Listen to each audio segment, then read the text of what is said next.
पहला नंबर देखिए, वो हमारी एक भूल थी, पीस पार्टी ही हमारी एक भूल थी। देखिए, मेरी तो एक बहुत दिली ख्वाहिश है कि जिस तरह से इटवा में मंत्री संतरी बड़े बड़े पद पे तमाम नेता रहे, लेकिन आज हमारा इटवा जितना इसको विकास इसका होना चाहिए था वो नहीं हो पाया। यहाँ से बड़े बड़े मंत्री हुए, हम लोगों का सौभाग्य था, लेकिन दूसरा दुर्भाग्य ये भी था कि इटवा जिस तरह से चमकना चाहिए था उस तरह से नहीं चमका। नहीं, वो तो भूतपूर्व विधायक और मंत्री जी कह रहे थे कि इटवा जो शून्य से शिखर तक पहुंच गया है, और आप कह रहे कोई काम नहीं। आप खुद यहाँ पर आए हैं, इटवा शून्य से शिखर तक अगर पहुँचा है तो चीज़ें आपको दिख रही होंगी। बेसिक शिक्षा मंत्री हुए, विधानसभा अध्यक्ष हुए, तमाम पदों को लोग यहाँ पर बड़े बड़े पद लोगों को मिले, लेकिन हमारा इटवा यहाँ के जो लोकल के लोग थे, जो उन्होंने अपना योगदान दिया इटवा को सजाने संवारने में, सिर्फ उन्हीं का योगदान सीमित है। इसमें किसी मंत्री और संतरी का कोई योगदान नहीं है। बड़ी बड़ी बातें करने से काम नहीं बनता है।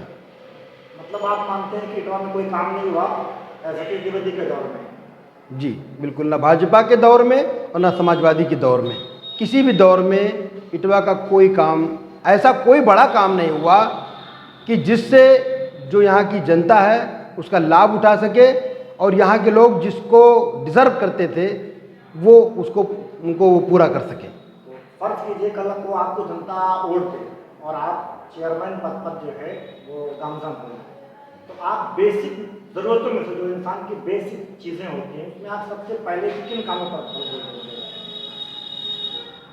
देखिए, पहले तो मैं इस पूरे नगर पंचायत को आसपास के कई जिलों में सबसे शानदार और बेहतर नगर पंचायत बनाना चाहूँगा, और इस इटवा को, जहाँ जो हमारी मातृभूमि है, हम इस मातृभूमि को ऐसा सजाएंगे कि लोग उसको याद रखेंगे।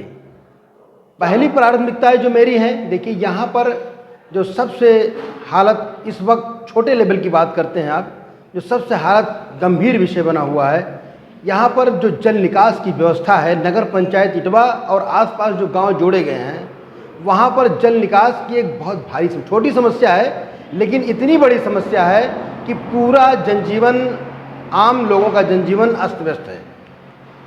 नगर पंचायत की कोई ऐसी गलियां नहीं हैं जिन गलियों में बरसात के मौसम में आप जा सकें। तो सबसे पहले मैं पूरा सीवर लाइन का एक खाका तैयार करूंगा, नगर पंचायत के अधिकारियों के साथ बैठ करके और उन लोगों के साथ बैठ करके एक सीवर लाइन का एक खाका तैयार किया जाएगा। नालियों का एक ऐसा जाल बिछाया जाएगा जिससे पानी की निकास की समस्या हमेशा हमेशा के लिए इटवा से दूर हो जाए। और साथ ही साथ जो गलियों का बुरा हाल है, जो रोड नहीं बने हैं, जो सीसी वगैरह नहीं हुए हैं, उसको आरसीसी किया जाएगा, इंटरलॉक किया जाएगा, और आवागमन जो बाधित है और जो लिंक नहीं है मेन रोड से, बहुत सारी गलियों का, बहुत सारे रोडों का लिंकअप नहीं है, बीच में अवरोध बना हुआ है, हम उसको पूरा करेंगे। तो कि आप कांग्रेस से चुनाव लड़ने जा रहे हैं और कांग्रेस की सिद्धार्थनगर या इटवा विधानसभा में या आप नगर पंचायत क्षेत्र कोई ले लीजिए, अपनी कोई जमीन नहीं है, ऐसे में आपको क्या लगता है कांग्रेस के टिकट पर आपको जनता लाइक करेगी? देखिए, कांग्रेस की तरफ लोग कितनी तेज़ी से भाग रहे हैं इसका अंदाज़ा आप भारत जोड़ो यात्रा से निकाल सकते हैं। भारत जोड़ो यात्रा, कांग्रेस की यात्रा इतनी सफल यात्रा है कि आज पूरा देश कांग्रेस की तरफ आना चाह रहा है।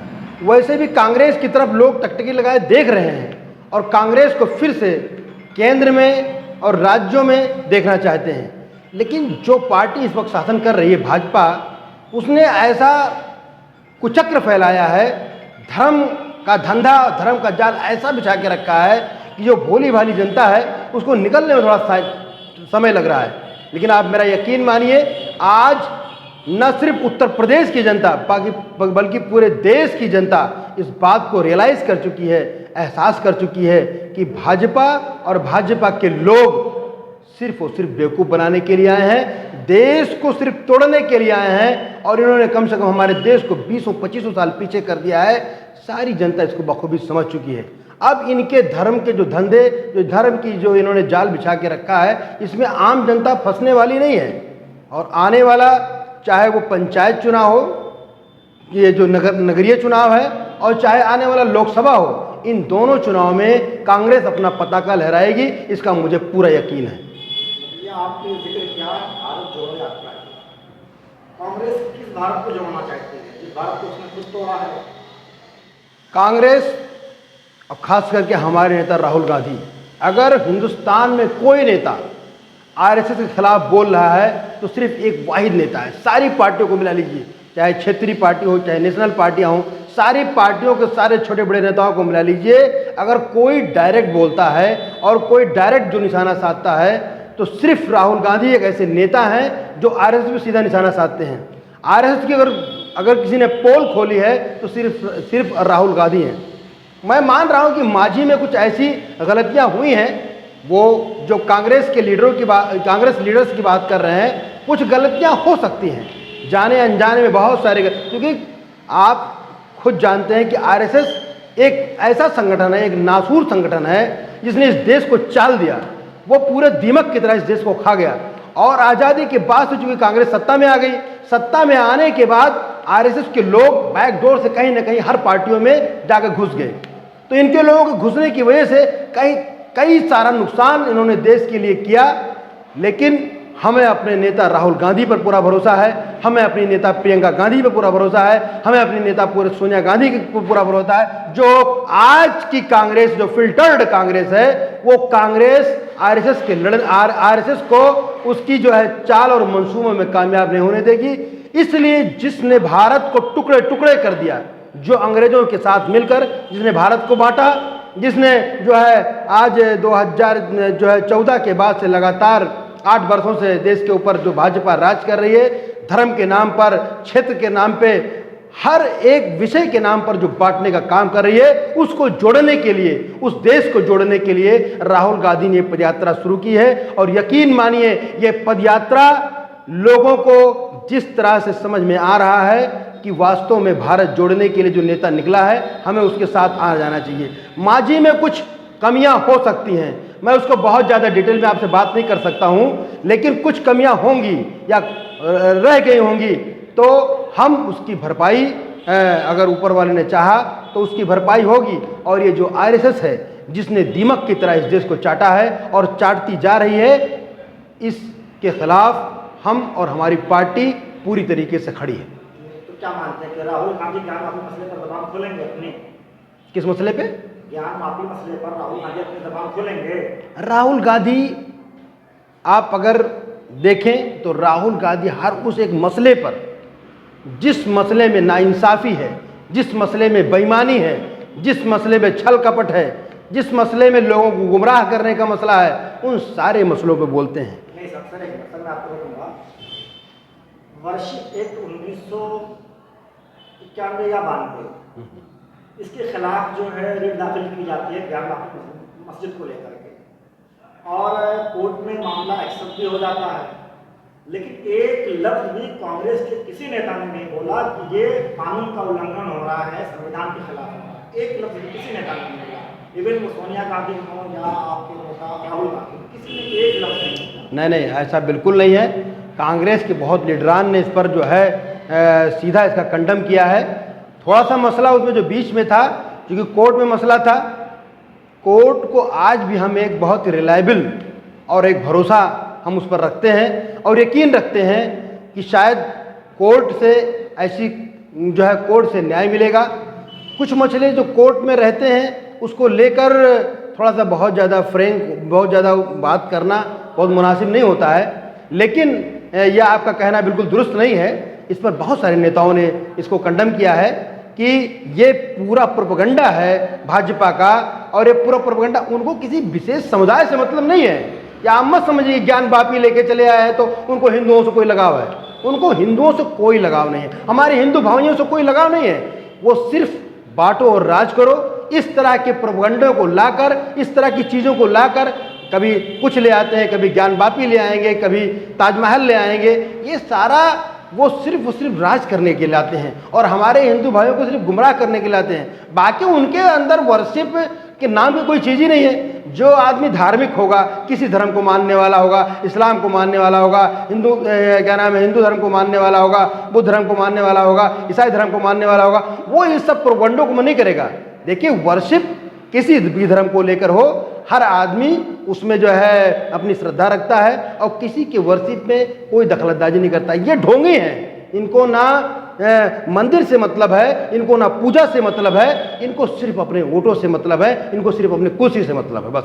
एक आखिरी बात आपसे और पूछनी थी, जैसे इटवा का कम्युनल हार्मोन पिछले कुछ दिनों से बिगाड़ने की कोशिश की जा रही है। इटवा एक हमारा ऐसी जगह है, ये नगर पंचायत इटवा, जो आपसी सौहार्द के लिए जाना जाता है। यहाँ कभी भी जो है कोई ऐसा घटना नहीं हुई या कोई ऐसा धार्मिक उन्माद नहीं फैला। इटवा हमारा पूरी तरह से शांत है। यहाँ पर हिंदू, मुसलमान, बौद्ध, हर वर्ग के लोग आपस में मिलजुल के रहते हैं। आपने भी जिक्र किया एक जो है जागरण की, उसमें धर्मेंद्र करके कोई आया था, जो भी कहा, मतलब मैंने भी सोशल मीडिया पे, अब चूंकि देखा तो मैंने सोशल मीडिया पे उसको देखा, लेकिन चूंकि वो वीडियो पुराना था और उस वीडियो की मैंने अपने स्तर से भी तहकीकात की। चूंकि इटवा हमारा इतना शांत प्रिय इलाका है और यहाँ आकर ऐसे अराजक तत्व अगर इस तरह की बातें करते हैं तो वास्तव में हम सब के लिए शर्म की बात है। तो मैंने उसको तहकीक किया, वो वीडियो पुराना था लेकिन वो वीडियो इटवा का ही है, ये सत्यता है। और धर्मेंद्र पाठक ने जो बातें की हम उसका पूरी तरीके से कंडम करते हैं। यहाँ का हिंदू मुसलमान हर कोई कंडम करता है। अब वो इटवा में किस डेट में आए नहीं आए, इसको लेकर प्राथमिकी दर्ज हो चुकी है और उस पर तहकीक हो रहा है कि ये किस डेट का मामला है। देखिए, न यहाँ का हिंदू उसको पसंद कर रहा है और न यहाँ पर मुसलमान उसको पसंद कर रहा है। यहाँ पर हम लोग बहुत ही मिलजुल कर रहने वाले लोग हैं और इस बात का बिल्कुल हम पूरी तरीके से कंडम करते हैं, चाहे वो किसी वर्ग के लोग हों। अगर इस तरह से हथियार उठाने की बात हो रही है तो इसको बिल्कुल प्राथमिक जब्त दर्ज होगी और कोर्ट उसको संज्ञान मिलेगा और ऐसे अराजक तत्वों को के ऊपर लगाम लगाएगा और बिल्कुल भी हम लोग भी इसका बाइकाट करेंगे। सर, आपके वालिद साहब अब्दुल सलाम साहब सर 2012 में उन्होंने पीस पार्टी जैसी मुस्लिम लीडरशिप से चुनाव लड़ा। ये और बात है कि वो चुनाव जीत तो नहीं सके लेकिन उनका परफॉर्मेंस बहुत अच्छा था। आप कांग्रेस से आ गए, मतलब ऐसा क्या हो गया कि मुस्लिम लीडरशिप से आपका मुंह बंद हो गया? पहला नंबर देखिए, वो हमारी एक भूल थी। पीस पार्टी ही हमारी एक भूल थी।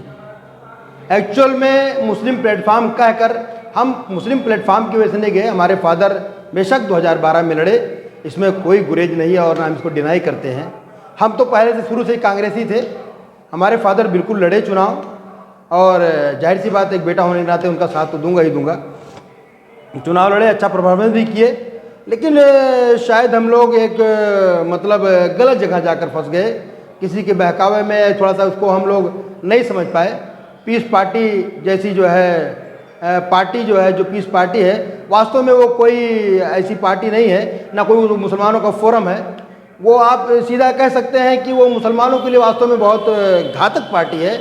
इस तरह की पार्टियों को हम बहुत जल्दी समझ गए और चुनाव के तत्काल बाद हमने और हमारे परिवार के लोगों ने फैसला ले लिया कि ऐसे पार्टियों से किनारा कस लेना चाहिए, ऐसे नेताओं से किनारा कस लेना चाहिए जो जिसे आप अभी बात कर रहे हैं धार्मिक उन्माद की, ये भी सब धार्मिक उन्मादी हैं। और कहीं ना कहीं हमने इनका पूरा खंगाला डॉक्टर अयूब साहब के बारे में, चूँकि मैं पढ़ा लिखा व्यक्ति हूँ, मैं लखनऊ गया और मैंने बहुत इनको नज़दीक से टटोला कि वास्तव में इनके मन में क्या है, जो करना क्या चाहते हैं। तो मैंने जब इनको तहकीक किया तो मुझे बहुत ही धक्का लगा कि ये आदमी कौम की आंखों में धूल झोंक कर जो है सिर्फ सत्ता पर या काबिज रहना आना चाहता है या अपना नाम कमाना चाहता है। शोहरत कमाने के और नाम कमाने के और पैसा कमाने के तमाम संसाधन हैं। आप किसी को बरगला कर, किसी को बेवकूफ़ बनाकर, जिसे भाजपा वाले करते हैं, हमारे हिंदू भाइयों को जो है बरगला कर, जबकि उन्हीं का नुकसान बहुसंख्यक हमारे हिंदू भाई हैं, 80% हिंदू भाई हैं। अगर 1100-1200 रुपया सिलेंडर का दाम है तो वो वही हमारा मुकेश भी देगा, वही हमारा जावेद भाई भी देगा। तो सभी लोग देंगे। पेट्रोल 100 रुपये में है तो वही मुकेश भी देंगे, वही जावेद भी देंगे। तो मेरे कहने का मतलब ये है कि धूल झोंकने वाला काम, जिस तरह से भाजपा धूल झोंकने का काम कर रही है, पीस पार्टी में चूंकि डॉक्टर अयूब की पार्टी है, जैसे भाजपा मोदी और शाह की पार्टी है, उस तरह से पीस पार्टी डॉक्टर अयूब की पार्टी है। तो डॉक्टर अयूब में और मोदी और शाह में, योगी में कोई अंतर नहीं है। ये सारे लोग धर्म का धंधा चलाते हैं और धर्म का धंधा चलाकर लोगों की, पब्लिक की आग में धूल झोंकना चाहते हैं।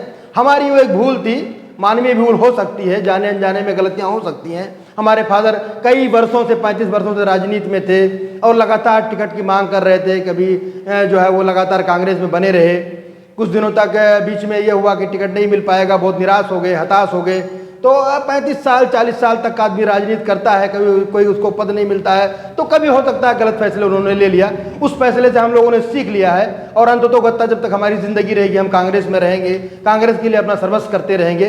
कांग्रेस पार्टी ऐसी पार्टी है जो हमारे देश को बिल्डअप कर सकती है। इसी ने हमारे देश को बनाया है और फिर से हमारे देश को बिल्डअप करेगी, हमें पूरा यकीन है। हमारे नेता राहुल गांधी, सोनिया गांधी, प्रियंका गांधी पूरी तरीके से इसमें लगे हुए हैं और वो हर एक मसले को देखते हैं, चाहे वो हिंदू का मामला हो, चाहे मुसलमान का मामला हो, चाहे सिख का मामला हो, चाहे ईसाई का मामला हो, चाहे किसी तरह का मामला हो, हर मामले को संज्ञान लेते हैं, अपने छोटे बड़े कार्यकर्ताओं को अपने साथ लेके चलते हैं। और मुझे पूरा यकीन है कि आने वाले वर्षों में जिस तरह से भाजपा ने पूरे देश पर एक कब्जा टाइप कर लिया है और तमाम सारी ऐसी संस्थान हैं जिस पर उसने अपना कब्जा कर लिया है, और उसको हम जल्द ही उस मिथ्या को, उसको जो है इस जो है परेशानी को हम अपने देश को इससे बाहर निकालेंगे और जल्द ही फिर से कांग्रेस देश की सत्ता में आएगी। और फिर से जो है जिस तरह से उसने बिल्डअप किया, जिस तरह से 70 वर्षों में सुई जहां नहीं बनता था वहां हेलीकॉप्टर और हवाई जहाज बनने लगा, फिर से हम जो है नई प्रगति का रास्ता अपनाएंगे और अपने देश को फिर से हम सोने की चिड़िया बनाएंगे।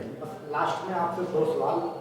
एक सवाल ये कि आपकी बातों से मैंने ये समझा कि शायद आप मुस्लिम लीडरशिप के सिरे से मुनकर इनकार करते हैं। मुस्लिम लीडरशिप इस देश में होनी ही नहीं चाहिए, क्या ये सही है? अरे यार, हिंदू लीडरशिप और मुस्लिम लीडरशिप क्या होता है? आप पत्रकार महोदय हैं। हमारा देश जो है कई धर्मों से, कई जातियों से, कई भाषाओं से मिलके बना है। अब मैं नेता की, मैं मान लो पॉलिटिक्स कर रहा हूं, तो मैं क्या सिर्फ मुसलमानों को लेकर चलूंगा? सवाल आपसे हो रहा है। नहीं, एक सवाल हो रहा है। हम अपने हिंदू भाइयों से भी उतना प्यार करते हैं, अपने मुस्लिम भाइयों से भी उतना प्यार करते हैं। सबको हम, क्योंकि राजनीति एक ऐसा विषय है, ये एक सामाजिक कार्य है, समझ रहे हैं? आप निकले हैं तो हर वर्ग को, और खास करके जो दबा कुचला वर्ग है, चाहे वो हिंदू वर्ग से आता हो, चाहे वो मुसलमान वर्ग से आता हो, जो दबा कुचला वर्ग है, जो पीड़ित वर्ग है, जिसको ज़रूरत है, आपको उस तक पहुंचना है। जहां ज़रूरत के संसाधन आपको मुहैया कराना है, आपको उस गांव में मुहैया कराना है। आपको ये नहीं देखना है कि यार ये हिंदुओं का गांव है, मुसलमान, वो तो आप भाजपा वाली राजनीति बता रहे हैं, बांटो राज करो। भाजपा की राजनीति मुझे नहीं करनी है। मुझे अगर इस नगर पंचायत में 24 गांव लगा है, तो अगर मुरला चंदर राय पंडित जी लोगों का गांव है, अगर मलवार बुजुर्ग पंडित जी के लोगों का गांव है, अगर सिरसिया में मुसलमान ज़्यादा रहते हैं, अगर मुरैया में मुसलमान ज़्यादा रहते हैं, तो मुझे सारे गांवों को बराबर वैसे ही देखना है, पूरी ईमानदारी के साथ। चूँकि इस देश की जो खूबसूरती है सभी धर्मों को एक साथ मिलकर चलने की है, समझ रहे? और जब सब धर्म मिल जाएंगे और सब लोग आपस में निर्भीक हो जाएंगे, सबके मन से डर खत्म हो जाएगा। आज की डेट में भाजपा ने जिस तरह से एक कौम के अंदर डर भरी है कि आपका फलाना आदमी कब्जा कर लेगा, आपका फलाना आदमी ये कर देगा, वो कर देगा, उस डर को निकालना है।